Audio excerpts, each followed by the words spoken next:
وَمَا تَشَاءُونَ إِلَّا أَن يَشَاءَ اللَّهُ رَبُّ الْعَالَمِينَ.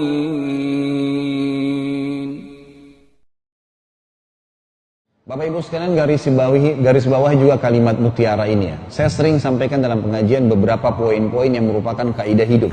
Itu kalau sempat dicatat-catat dan jadikan sebagai prinsip hidup. Ibadah itu, kalau kita tidak paksakan, tidak berjalan. Saya ulangi, ibadah itu kalau tidak dipaksakan, tidak berjalan.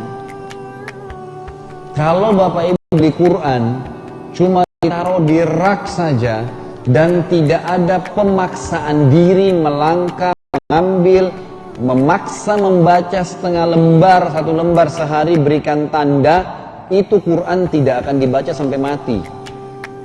Bahkan mungkin sampai cucu kita pun hanya lihat Quran itu Quran kakek saya, nenek saya dulu. Gak ada manfaatnya sama sekali. Kalau Anda dari sekarang tidak paksakan bunyiin jam beker nanti malam, paksakan diri untuk ibadah, untuk sholat malam, pastikan tidak akan sholat malam sampai mati. Yang rugi siapa? Kita sendiri. Gak bisa kalau gak dipaksain, gak bisa.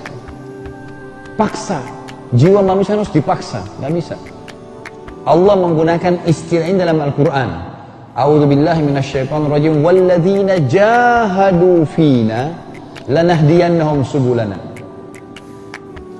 Orang yang memaksakan diri untuk menempuh jalan-jalan kami akan pandu dia ke jalan-jalan kami. Kalau kita sudah mulai bunyikan jam beker, sudah mulai paksa lawan ngantuknya untuk bangun sholat malam, itu nanti jadi sholat malam tuh. Karena kita sudah memulainya.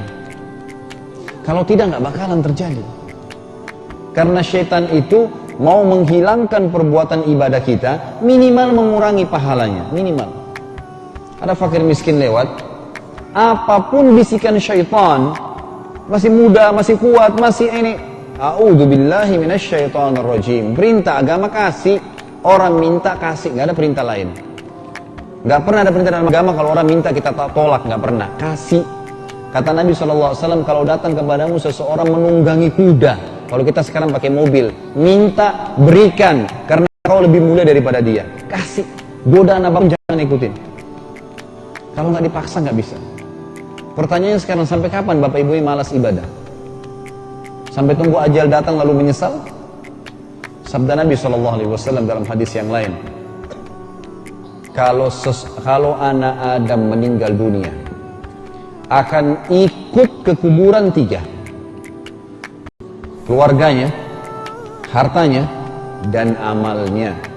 Serta akan pulang 2. Keluarganya akan pulang. Ini bapak-bapak yang di sini hadir yang sudah menikah, yang mengaku cinta sama istrinya. Saya tanya, kalau istrinya meninggal mau nginap sehari nggak di kuburan? Ibu-ibu yang ngaku cinta suaminya, mau nggak nginap sehari aja di kuburan kalau suami meninggal? Nggak usah suami istri. Anak dengan orang tua, yang kita disuruh bakti dengan orang tua. Pada saat orang tua kita sudah dikuburkan, mau tinggal nginap nggak sehari? Maksimal sejam. Habis itu kemana? Pulang. Aktivitasnya kembali. Kata Nabi SAW, 3 ini, keluarga, harta, dan amal. Dan akan pulang 2, kembali. Keluarganya pulang. Ditinggalin sendiri tuh. Tinggal hartanya. Mobil Alphard kah, mobil Ferrari kah, mobil apa saja yang mewah yang dimilikin, itu paling jauh parkir di pagar kuburan. Nggak akan masuk liang lahat.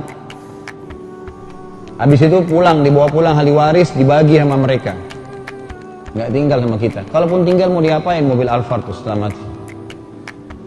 Yang tinggal nih, puasa, sholat, baca Quran, bakti dengan orang tua. Itu yang tinggal sama kita di kuburan. Anehnya yang tinggal sama kita di kuburan di umur 30 kan. Mobilnya selalu ditata supaya bersih, masuk tempat cuci mobil. Bajunya selalu neces. Semuanya luar biasa, harus rapi. Tapi amalnya nggak rapi. Sholat asal jadi, kapan dia pengen ya sudah, kalau nggak mau ya sudah. Jadi acuh tak acuh, padahal ini yang dia akan bawa nih. Amal itu bersama dia di dunia dan akan juga membawa ke sana. Amal soleh ini membuat penilaian orang positif loh kepada kita. Misal, ada orang rajin sholat, ibadahnya bagus, gitu kan?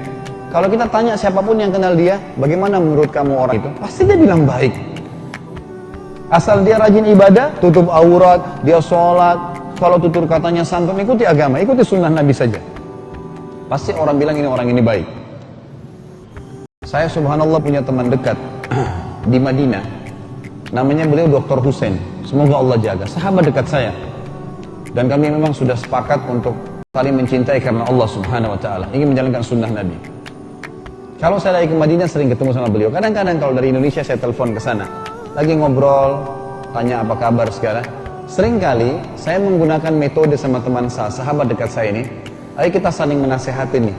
Jadi jangan ngobrol kosong gitu. Kadang-kadang dia nasihatin saya dengar, kadang-kadang saya nasihatin. Satu waktu saya pernah bilang, ya akhi kita saling menasehatin. Dia bilang, Khalid ente mulai nasihatin saya. Baiklah. Saya tidak tahu subhanallah pada saat itu terlintas saja di lisan saya. Saya juga tidak programin, saya bilang, akhi, saudaraku, siapa ulama di Saudi, karena dia tinggal di Madinah, yang paling antum hormatin, yang paling antum kagumkan? Artinya orangnya ahli ibadah dan bagus berilmu. Waktu itu dia sebut Syekh bin Baz, seorang ulama besar rahimahullah, sudah meninggal. Matanya beliau buta dan beliau mufti di Saudi waktu itu. Sudah meninggal berapa tahun yang lalu. Dia bilang Syekh bin Baz. Saya bilang baik. Sekarang Syekh bin Baz sudah mati bukan? Dia bilang iya. Kira-kira menurut kamu sekarang Syekh bin Baz di surga atau di neraka? Menurut kamu saja. Dia bilang di surga. Kenapa ente bilang begitu? Karena selama dia hidup, dia pasti ahli ibadah. Dia semua hadir pengajian majelis ilmu, sholatnya selalu di masjid, dia didik dirinya dan keluarganya dengan agama. Pokoknya ibadah. Itu yang membuat dia pasti masuk surga, karena itu sudah janji Allah. Jawabannya benar. Saya bilang sama dia, jawaban kamu benar. Tetapi itu Syekh bin Baz. Jadikan diri kamu seperti Syekh bin Baz kalau sudah mati. Paham maksudnya ya? Jadi saya bilang sama dia, kalau seandainya buat sekarang, mumpung kamu hidup, kalau kamu sudah mati, orang mengenang kebaikan kamu. Buat itu yang kamu lakukan. Alhamdulillah itu dia sempat tersentuh. Saya pun juga mengambil pelajaran dari situ. Pernah Hasan Basri rahimahullah, seorang ulama tabi'in ngantar jenazah teman-teman sekalian di kota Basrah. Waktu lagi ngantar jenazah, ada anak muda di sebelah Hasan Basri. Hasan Basri sempat tanya kepada anak muda itu, saya mau tanya anak muda, kalau jenazah yang sedang diantar ini tiba-tiba hidup sekarang, apa yang dia lakukan? Kata anak muda itu, pasti dia akan sholat, dia akan sedekah, dia akan bakti sama orang tua, disebutin beragam macam ibadah. Kata Hasan Basri bilang, kenapa kau jawab seperti itu? Dia bilang, karena dia sudah tahu pentingnya amal soleh, sudah mati, pasti dia tahu nilainya tuh. Kata Hasan Basri, dia sudah terluputkan darinya, kamu yang masih punya kesempatan, ini cepat nih. Jangan tunggu nanti mati, nggak bisa. Jangan lalai dengan syaitan yang selalu membisikkan kelalaian. Kadang-kadang juga ada syaitan dari manusia.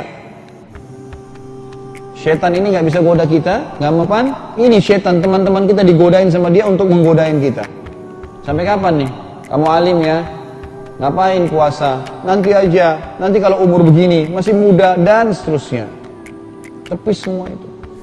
Nggak ada manfaatnya. Makin muda, makin alim, makin bagus. Pasti begitu, otomatis. Karena ajal nggak kenal muda atau tua. Kalau kita bisa patok kita mati 80 tahun, nggak masalah. Masalahnya kita tidak pernah tahu kapan mati. Kan gitu.